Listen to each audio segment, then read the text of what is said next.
Gift unboxing. কি gift আছে আমার ছেলের গিফটটাই আগে খুলি আমি, যে কি গিফট দিল আমার। ওয়াও, কি দিয়েছি আমি অবাক। ওয়াও, দেখো কি সুন্দর। Heart heart. ওয়াও, পুরো পুরো ফোন চমকে গেছে। ফোন চমকে গেছে। সেই গিফট সত্যি রূপমের আমার সারপ্রাইজ তো। সারপ্রাইজ।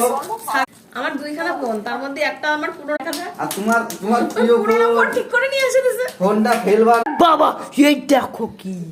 এর সাথে টাকা। টাকা আছে? এ কি এই বলে পুরনো ফোন, টাকা কোথা থেকে আসলো? এই দেখ কয় টাকা। তাড়াতাড়ি করো। 1 2 দুই তিন 10 11 12 13 14 15 16 17 18 ওরে বাবা। আচ্ছা ঠিক আছে 15,000 টাকা দিয়েছে।